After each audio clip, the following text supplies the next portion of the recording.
Shalom, जय मसीह की, hallelujah, praise the Lord. हम फिर से आपका वेलकम करते हैं हार्ट टू हार्ट के न्यू एपिसोड में, और ब्रदर सैमसन का वेलकम करते हैं हमारे साथ। आज अपनी टेस्टिमनी, अपनी जीवन की गवाही शेयर करने आए हैं, और हम इनका हार्ट टू हार्ट की टीम की तरफ से बहुत वेलकम करते हैं कि ये इन्होंने हमें ये मौका दिया कि हम इनके साथ इनकी टेस्टिमनी सुने और ब्लेस्ड हों, और हमारे व्यूअर्स ब्लेस्ड हों कि इनकी ब्लेसिंग और जो इनके जीवन में परमेश्वर ने काम किया है। तो भैया आप अपने बारे में बताइए, अपनी फैमिली के बारे में बताइए, और आप कहाँ रहते हैं। सबसे पहले प्रेज़ द लॉर्ड सबको, और मैं थैंक यू करना चाहता हूँ हार्ट टू हार्ट फैमिली को कि आपने मेरे को ये अपॉर्चुनिटी दी, और उससे भी ऊपर कि प्रभु का मैं थैंक यू करना चाहता हूँ कि उसने मेरे को ये एक अवसर दिया कि मैं अपनी टेस्टमनी, अपनी जीवन की एक टेस्टमनी जो है शेयर कर पाऊँ। क्योंकि टेस्टमनी तो हमारे जीवन में बहुत सारी है, बट जो ये टेस्टमनी है मैं सोचता हूँ ये सबसे इम्पॉर्टेंट है। और मेरे को ये लगता है कि जब हमारे जीवन में कोई टेस्टमनी प्रभु देता है तो हमें चुराने नहीं चाहिए, और जब भी मौका मिलता है तो हमें शेयर करनी चाहिए, सो दैट कि जो उस सिचुएशन में गुजर रहे हो उस टाइम पे, तो वो उनमें वो एक हियाव हो और उनमें एक भरोसा हो कि प्रभु उस सिचुएशन से निकाल के ले जाएगा, है ना। और तो मैं सबसे पहले बताना चाहूँगा कि मैं जो है, मेरा नाम आपने बताया सैमसन, और मेरे परिवार में इस समय जो है मेरी वाइफ है और मेरा बेटा है जो 10 इयर्स का है, और मैं इस समय गुड़गांव में हूँ। जी, तो भैया मैं जानना चाहूँगा कि आपकी फैमिली में, जैसे आपने बताया आपका बेटा, आपका वाइफ है, और आप गुड़गांव में रहते हैं। मैं जानना चाहूँगा कि आपके जीवन की वो गवाही जो आप हमसे शेयर और हमारे व्यूअर से शेयर करने आए हैं कि आपके जीवन में जो परमेश्वर ने बहुत बड़ा कार्य किया है, और कुछ उसके बारे में आप हमें बताइए। तो सबसे पहले मैं बताऊंगा कि मैं एज अ बॉर्न क्रिश्चियन हूँ, और हम थर्ड जनरेशन मैं बोल सकता हूँ कि हम क्रिश्चियन हैं। मेरे परदादा, दादा और जो है मेरे फादर क्रिश्चियन थे, बट मैं जो प्रभु को, क्या मैं बचपन से जानता था या मानता था? मैं प्रभु को जानता था बट मानता नहीं था, ठीक है। जब मैं बॉर्न था, ठीक है, और कब मेरा प्रभु से वो रिलेशनशिप कब कामयाब हुआ, या फिर कब वो मैच्योर हुआ, या फिर कब मैं उसमें बढ़ा, जब मैं 14 इयर्स का था तब मैंने प्रभु को जाना और उसको मानना शुरू करा, प्रभु में आना शुरू हुआ, ठीक है। और अगर आप पूछेंगे कि ऐसा क्या हुआ और क्यों हुआ, तो मैं बताऊंगा कि जब मैं 8 इयर्स का था तो मेरे मॉम एंड डैड दोनों एक्सपायर हो गए थे, ठीक है, दोनों पास्ट अवे हो गए थे। और क्या कहते हैं, उसके बाद जो है हमारी अपब्रिंगिंग जिसको बोलते हैं 8 साल से और बड़े होने तक, तो हमारे रिलेटिव थे, हम उनके पास में थे, मैं और मेरे बड़े भैया थे। और वो अब जब वो पास अवे हुए तो उसके बाद में वो हमें अपने साथ में ले आए, ठीक है। और बाय प्रोफेशन वो क्या कहते हैं, वो टीचर थे, उनकी हॉस्टल था, ठीक है। तो उससे पहले मैं बताना चाहूँगा कि मैं जो है अपनी मॉम के बहुत क्लोज था, ठीक है। और मैं अपना जो था कि सबसे, जिसको कहते हैं एक प्रेशियस चाइल्ड, और एक अपनी माँ का सबसे प्यारा बेटा था, जिसको कहते हैं ना कि जो था अपने घर में मैं कुछ नहीं करता था, मेरी जो है मम्मा सब कुछ, अगर मैं कुछ एक किचन में एक ग्लास तक नहीं रखता था मैं, ठीक है। तो एक प्रिंस की तरह मैं उस समय, मैं बचपन से लेके और 8 इयर्स तक मेरे मम्मा और मेरे डैडी ने जो है मेरी हर एक नीड को पूरा करा, और उन्होंने कभी महसूस नहीं होने दिया कि कुछ भी लैक है या कुछ भी कमी है, ठीक है। और जब ये हादसा हुआ जो हमारे लाइफ में, उसके बाद तो मतलब पूरी दुनिया पलट गई, उल्टी हो गई, है ना। तो क्या कहते हैं, हुआ ये कि जैसे ही वो पास्ट अवे हुए, तो जैसे ही वो लेके आए हमारे को, हमें नहीं पता था कि क्या रीज़न है, क्यों है, क्योंकि उस समय हमें इतनी समझ नहीं थी, हम बहुत छोटे थे, ठीक है। मैं और मेरे भैया, तो भैया जो है वो मेरे से जो है 3-4 इयर्स बड़े हैं, ठीक है। और क्या कहते हैं, जब वो लेके आए हमें यहाँ पर, तो फर्स्ट वीक तो ठीक था सब कुछ, बट जब फर्स्ट वीक के बाद से जो है पूरी सिचुएशन एकदम चेंज हो गई, ठीक है। अब ये सोच सकते हो, जिसने कभी एक अपना गिलास भी नहीं उठाया, जिसने कभी कुछ भी नहीं करा, और उसको सब कुछ काम करना पड़ रहा है, ठीक है। तो मैं बोल सकता हूँ कि जो मैंने काम करा वो हम जो थे रिप्लेसमेंट थे उनके सर्वेंट के, ठीक है। तो फिर जो है कि तो हमें मेरे को बिल्कुल भी समझ में नहीं आया उस समय कि ये क्या हुआ ना, कैसे हुआ, ये क्या हो रहा तो है ये। भैया जैसे जैसे आप बता रहे अपने रिलेटिव के यहाँ चले गए थे, तो उनके जैसे वो हस्बैंड वाइफ या उनके बच्चे भी थे उनके फैमिली में, और या फिर आप दोनों ही थे खाली? नहीं, उनके 3 बच्चे थे, वो हमसे बड़े थे, और मतलब मेरे से तो बड़े ही थे, ठीक है। और वो हस्बैंड वाइफ थे, तो एक उनका एक जो हस्बैंड थे वो हॉस्टल चलाते थे, उनकी जो वाइफ थी वो टीचर थी।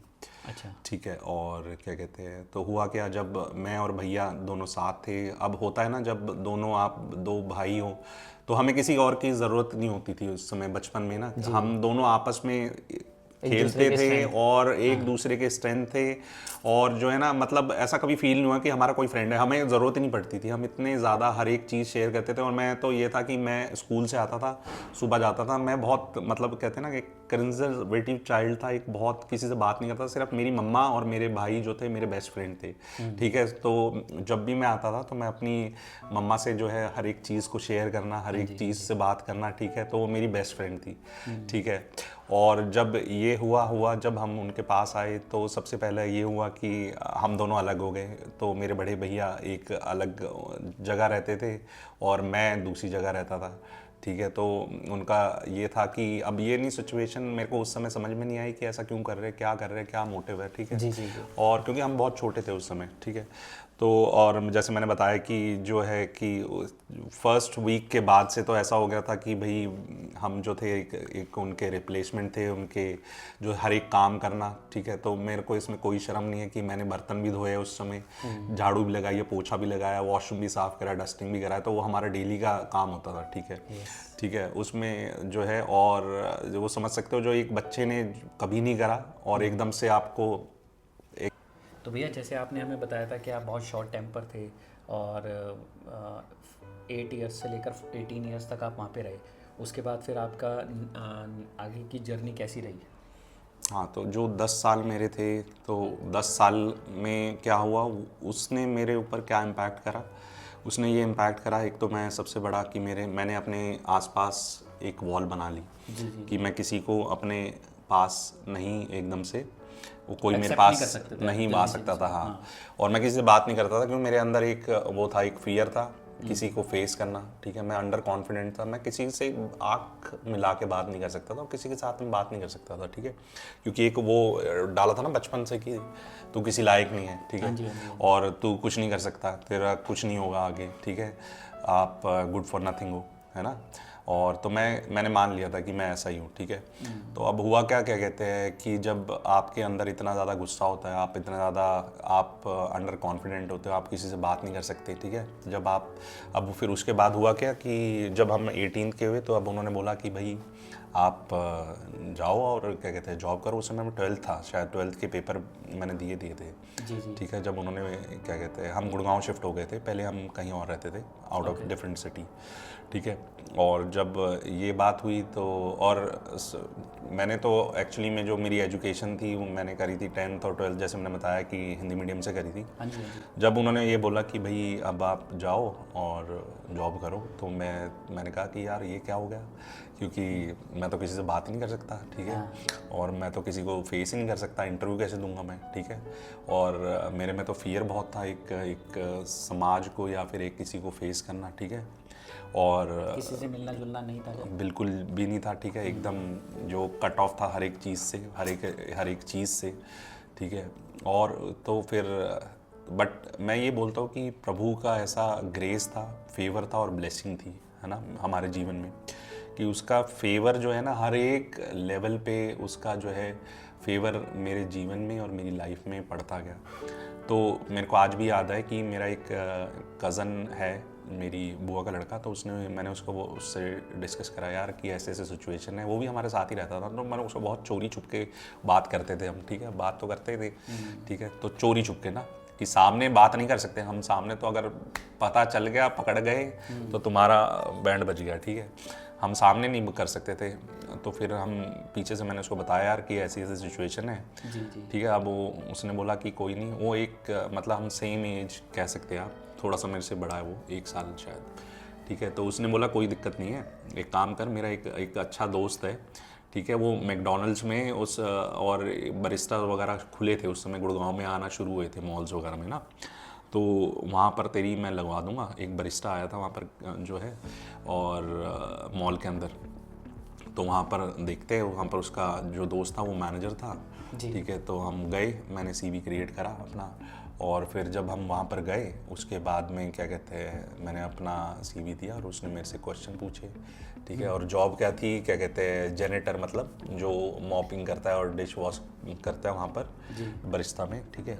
तो मैंने यार कुछ से अच्छा, तो मैंने सोचा यार यही कर लेता हूँ, मैं तो इसी के लिए लायक हूँ, यही मेरे लिए है ना, तो मैं तो कुछ कर ही नहीं सकता, तो यही सबसे अच्छा है। तो उसमें भी मेरा नहीं हुआ, ठीक है। तो फिर मेरा तो और भी ज़्यादा वो हो गया यार, मैं तो ये इसके भी लायक नहीं हूँ, मैं मतलब ये भी, तो वो क्या कहते हैं, मेरा वहाँ पर भी नहीं हुआ, ठीक है। और तो मेरा तो और भी ज़्यादा डिस्करेजमेंट होगी यार, मेरा तो ये भी नहीं हो सकता मेरा तो ना, कि ये तो सबसे लोएस्ट जॉब है, ठीक है। बट उसमें भी मैं सोचता हूँ कि प्रभु का एक फेवर था, एक ग्रेस था, क्योंकि हम जो चाहते हैं हम अपनी बुद्धि से सोचते हैं, बट प्रभु परमेश्वर का प्लान हम नहीं जानते ना, ठीक है। तो उसके बाद में कि प्रभु ने हमारे लिए कितना महान कार्य कर रखा है और कितना अद्भुत चीज़ें हमारे लिए रखी हुई है, क्योंकि हमारी बुद्धि बहुत लिमिटेड होती है। तो फिर उसके बाद मेरा नहीं हुआ, ठीक है, और कॉन्फिडेंस मेरा और लो हो गया। तो बट जो है प्रभु ने जो चीज़ रखी हुई थी मेरे लिए, जो उसका फेवर था और ग्रेस था और लाइफ ब्लेसिंग थी मेरी लाइफ में, ठीक है। तो हुआ क्या कि उसके बाद में मेरे को एक अपॉर्चुनिटी मिली कि जो बीपीओज उस समय आ रहे थे बहुत सारे, ठीक है, वो एक ट्रेंड था उस समय, तो ठीक है, एक ट्रेनिंग कराते थे कि हम आपकी बीपीओ की ट्रेनिंग कराएंगे, और क्या कहते हैं, आपका जो फर्स्ट सैलरी होगी वो हम रखेंगे, और आप जो है क्या कहते हैं, आपकी हम जॉब लगवाएंगे। तो वो जो था शुरू में इनिशियली कुछ नहीं लेते थे, बट वो था, मेरे दोस्त ने बताया था वो, ठीक है, एक दिल्ली में ऐसा सेंटर है जो क्या कहते हैं आपको ट्रेनिंग देंगे 1 मंथ, ठीक है। तो मैंने कहा ठीक है, मैं चला गया। अब क्या है कि गुड़गांव से और दिल्ली जाने के लिए भी बहुत दिक्कत होती थी, क्योंकि पैसे थे नहीं, ठीक है। तो मैं जो है क्या कहते हैं 1 महीना विदाउट जो है टिकट गया, बस में बैठ के चुपते चुपाते, वो खुदा का फेवर रहा, ठीक है, कि आता था, ठीक है, वहाँ से विदाउट टिकट, ठीक है। और फेवर ऐसा रहा कि कोई भी टिकट चेक कर, उस समय आते थे बट मेरे को चेक ही नहीं करते थे, ठीक है, आते थे, ठीक है। और क्या कहते हैं, और गुड़गांव से दिल्ली में गया, और 1 मंथ हो गया, ठीक है। जो वहाँ का ट्रेनर था ना, वहाँ पर एक ट्रेनिंग दे रही थी, ठीक है, जब लास्ट हुआ ना, तो उसने बोला कि मैं तेरे को लिख के दे सकती हूँ कि तू ना बीपीओ में काम नहीं कर सकता, क्योंकि ऑब्वियसली मेरी इंग्लिश ही नहीं थी, मैं कॉन्फिडेंट ही नहीं था, मैं किसी से बात ही नहीं कर सकता था। तो उसने बोला कि मैं लिख के दे सकती हूँ, अगर मैं अपना नाम बदल लूँगी अगर तूने कभी किसी में तेरा सिलेक्शन भी हो जाए, ठीक है। तो मैंने प्रभु से बात करी, मैंने कहा प्रभु आपका जो है क्या कहते हैं फेवर चाहिए, ब्लेसिंग चाहिए, और आपका ग्रेस चाहिए मेरे जीवन में ना, ठीक है। जो इसने बोला है प्रभु आप करके दिखाओगे, ठीक है। तो मैंने प्रभु के हाथ में छोड़ दिया। तो फिर प्रभु ने कैसा काम करा कि वो जो जेनेटर वाली जॉब थी इसलिए नहीं लगी थी क्योंकि प्रभु का एक बहुत बड़ा काम था उसके पीछे ना।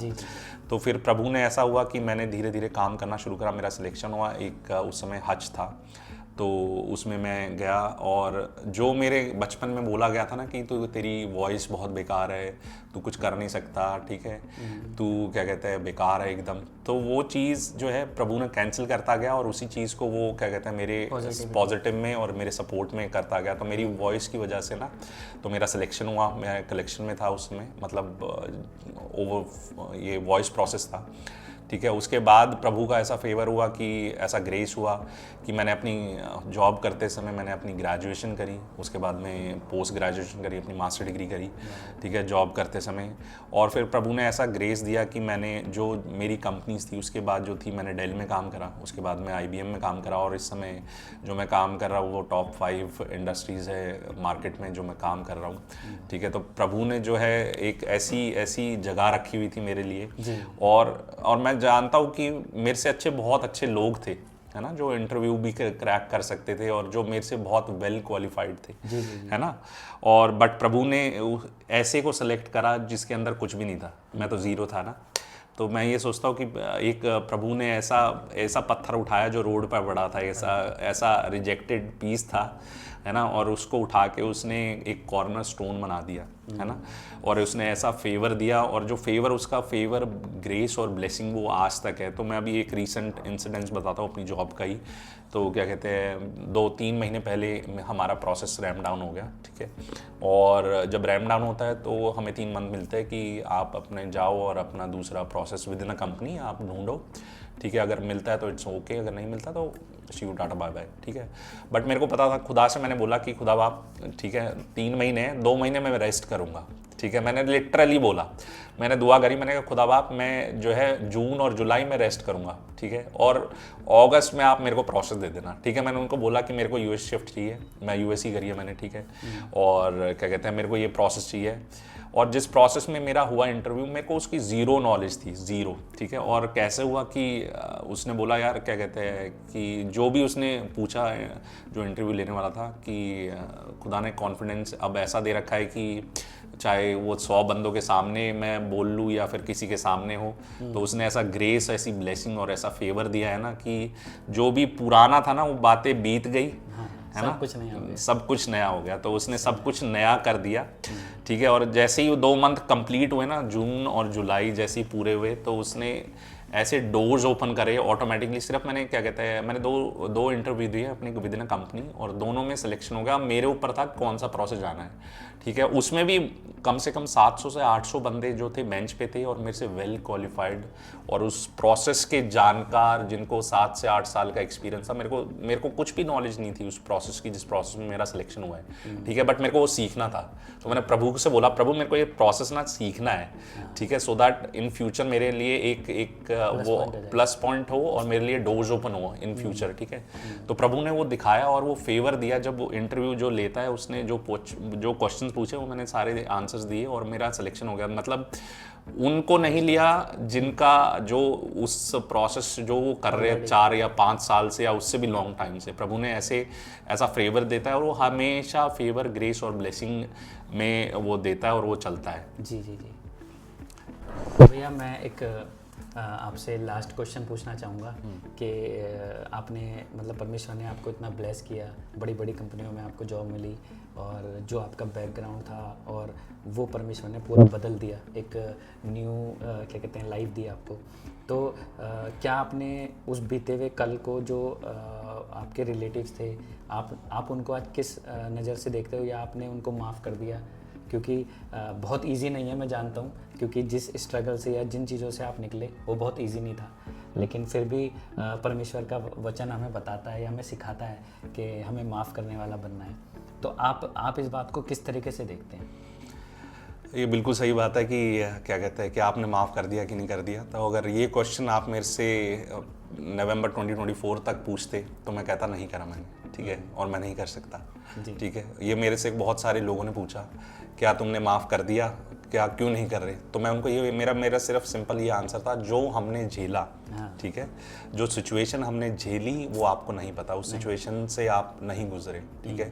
बोलना बहुत इजी होता है कि तुम क्या कहते हैं माफ़ कर दो उनको ना, है ना, तो बट यू नेवर नो कि आपने उस समय उस टाइम पीरियड पे आपका क्या था, माइंडसेट क्या था, आप क्या किस सिचुएशन से आपने गुजरा, क्योंकि बीता हुआ टाइम दोबारा नहीं आएगा। वो बचपन मेरा कोई लौटा नहीं सकता, है ना। आज भी कोई लोग बोलते हैं यार मैं अपने बचपन में वापस जाना चाहता हूँ, या मैं अपना बचपन दोबारा से बीतना चाहता हूँ, है ना। तो बट मैं कहता हूँ कि वो टाइम दोबारा ना आए, है ना। तो वो बचपन में मैं दोबारा वो बिताना नहीं चाहता, उस टाइम में वापस नहीं जा सकता। अगर कोई टाइम मशीन हो तो मैं नहीं जाता, ठीक है। हाँ, तो नवंबर 22 2024 के बाद में क्या हुआ कि हमें एक नई प्रीचिंग और नई टीचिंग हमें मिली हमारे अपोस्टल जी के द्वारा, ठीक है। तो उन्होंने सिखाया कि कैसे माफ़ करना है और कैसे आपके जीवन में फेवर, ग्रेस और ब्लेसिंग कैसे आएगी, है ना। तो वो टीचिंग पे, एक दिन की टीचिंग नहीं थी वो, ठीक है, बहुत डिफ़िकल्ट था वो। मेरे लिए, ठीक है, बहुत डिफिकल्ट था। हाँ, मैं कह सकता हूँ मेरे बड़े भैया है तो वो तो क्या कहते हैं, खुदा ने उनको पहले ही सिलेक्ट कर लिया था कि वो तो पहले से बोलते थे, मतलब काफ़ी टाइम से, आज से 7-8 साल पहले, कि मैंने माफ़ कर दिया, कोई दिक्कत नहीं है, तू भी कर दे, ठीक है, कुछ नहीं होता ऐसे वैसे। मैंने कहा मैं नहीं करूँगा कुछ, मैं उनके साथ लड़ता था, मैंने कहा तुमने कर दिया, तुम्हारा दिल बहुत बड़ा है, मेरा नहीं है इतना बड़ा, ठीक है। तो मन से यही बोलता था, ठीक है, मैं नहीं कर सकता, ठीक है। तो क्या कहते हैं, बट फिर खुदा ने ग्रेस दिया और उसको समझने की, उस बातों को समझने का उसने जो है बुद्धि दी, ठीक है, और वो दिल दिया एक माफ़ करने का ना।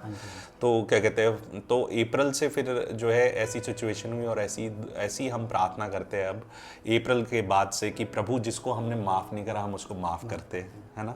तो उसने वो दिल दिया कि हम उनको माफ़ कर सके, है ना। तो अब मेरे उसमें क्या कहते हैं, मेरे दिल में कुछ नहीं है कि हम माफ़ नहीं करते या फिर हमने माफ़ नहीं करा। तो अब जो है कि हमने माफ़ कर दिया। अगर कोई पूछता है कि अब क्या तुमने माफ़ कर दिया, मैंने कहा हाँ, क्योंकि प्रभु ने हमें माफ़ करा है, तो हम ऑब्वियसली ये जो उसका ग्रेस है, उसका फेवर है, तो उस जो है कि बहता हुआ, वो कहता है ना, बहता हुआ उमड़ता हुआ जो स्रोत है, तो वही जो है अगर प्रभु ने हमें दिया है तो हम आगे फॉरवर्ड करेंगे। तो अगर यही मैं अपने बेटे को भी यही सिखाता हूँ कि हमें माफ़ करना है ना अपने दिल में। मैं प्रभु के घर में नहीं जा सकता ना, उसके चर्च में नहीं जा सकता अगर मेरे दिल में किसी के लिए एक ईर्ष्या है या फिर कड़वाहट है, तो मैं कैसे कर सकता हूँ, है ना। तो इसलिए तो अब हमारी दुआ होती है, हम उनको ब्लेस करते हैं। हमारी ये दुआ होती है कि खुदा की जो हमारे दुश्मन है हम उनको ब्लेस करते हैं, उनके परिवार को हम ब्लेस करते हैं। तो प्रभु ने ये सिखाया है कि कैसे ब्लेस करना है और कैसे फॉरगिव करना है। तो इसलिए मैं प्रभु का बहुत थैंक यू करता हूँ कि उसने ये हमें शिक्षा दी। और उसके बाद से जब हमने माफ़ करा, और एक तो दिल का जो बोझ होता है ना, तो वो थोड़ा नहीं, वो तो पूरा कम हो गया है, ठीक है, ये मैं बोल सकता हूँ। और उसके बाद से और डोर्स ओपन हो गए, है ना। जो ब्लेसिंग रुकी हुई थी, ठीक है, जब आप किसी को माफ़ नहीं करते तो वो एक ब्लेसिंग होती है। तो खुदा कहता है जब तू माफ़ नहीं कर रहा तो मैं तेरे को कैसे कर सकता हूँ ना। एक डोर होता है, जब वो डोर ओपन होता है तो उसके थ्रू और सारी ब्लेसिंग्स जो है वो रिलीज़ हो जाती है, और ज़्यादा डोर्स ओपन हो जाते हैं, अपॉर्चुनिटीज़ खुल जाती है आपकी लाइफ में, हर एक डोर जो आपका खुल जाता है। तो वो हम अब अपनी लाइफ में वो जो फील कर पा रहे हैं और उसको जो है एक्सपीरियंस कर पा रहे हैं।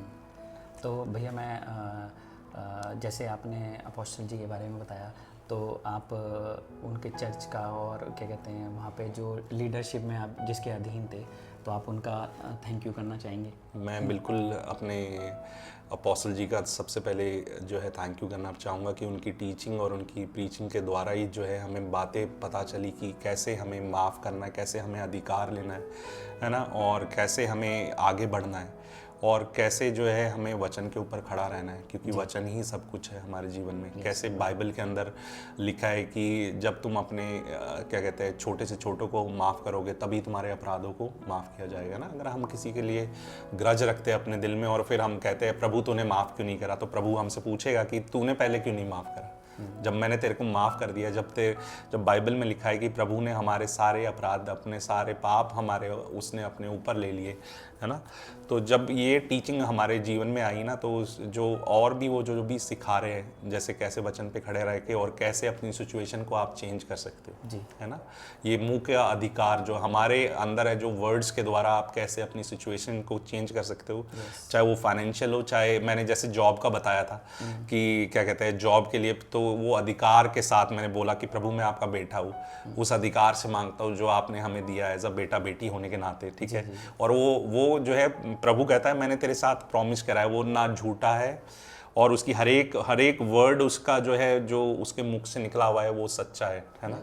और उसका जो फेवर और उसका ग्रेस और ब्लेसिंग हमारे जीवन में, अगर हम उसको, वो है ना कि अगर चख के देखो मैं कितना भला हूँ, प्रभु कहता है कि मेरे को चख के देखो, टेस्ट करके देखो, बस एक बार एक्सपीरियंस करके देखो। तो मैं ये ज़रूर बोलना चाहूँगा आपके चैनल के थ्रू कि प्रभु को एक बार जस्ट चख के देखो और टेस्ट करके देखो कि वो कितना भला है। आप एक चीज़ मांगोगे और वो जो है 1000 चीज़ उसके पास रखी है आपके लिए, है ना। जैसे मैंने एक एक्सपीरियंस वो बताया था अपना जॉब का, कि मैं तो सिर्फ एक जेनेटर, एक झाड़ू लगाने के लिए या फिर एक बर्तन धोने की जॉब देख रहा था, आपको देख रहे थे। हाँ देख रहा था, बट प्रभु का जो विजन था वो कुछ और था मेरे लिए, है ना। उसने मेरे लिए एक बहुत अच्छी चीज़ रखी हुई थी जो मैं अपनी आंखों से नहीं देख पा रहा था, समझ नहीं पा रहा था। तो इसलिए कि प्रभु हमारे लिए बहुत अच्छा है, वो हमारे लिए बेस्ट है, बेस्ट ऑफ द बेस्ट चीज़ रखता है वो, अगर हम उस पर विश्वास करें। यस, तो भैया थैंक यू सो मच अपने हार्ट को हमारे साथ शेयर करने के लिए, और पूरा हार्ट टू हार्ट की टीम की तरफ से हम आपका धन्यवाद देते हैं। और हम अपोस्टल अंकित साजवान जी का धन्यवाद देते हैं, उनकी टीचिंग के द्वारा, FOLJ चर्च के लीडरशिप के द्वारा हम उन गवाहियों को सुन पा रहे हैं और उन सब चीज़ों को देख पा रहे हैं। तो थैंक यू सो मच भैया हमारे साथ होने के लिए। Thank you for the opportunity और thank you for your time. और मैं अपोस्टल जी का भी थैंक यू कर पाऊँगा कि उन्होंने जो टीचिंग दी है उसी के द्वारा मैं ये टेस्टमनी शेयर कर पा रहा हूँ, क्योंकि ये मेरे लिए भी एक बहुत बड़ा टास्क था, क्योंकि इतनी ओपनली मैंने आज तक किसी को शायद ना बताया है और ना जो है शेयर करा है। तो मैं थैंक यू करता हूँ पूरी टीम को, आपको, और मैं प्रभु से मांगता हूँ कि ये आपका चैनल ग्रो करता जाए और बढ़ता जाए। थैंक यू भैया, थैंक यू सो मच। यहोशू उसका पहला अध्याय और उसका 9वां पद इस प्रकार कहता है, क्या मैंने तुझे आज्ञा नहीं दी? हियाव बांधकर दृढ़ हो जा, भय ना खा और तेरा मन कच्चा ना हो, क्योंकि जहां जहां तू जाएगा वहां वहां तेरा परमेश्वर यहोवा तेरे संग रहेगा। परमेश्वर आपको आशीष दे।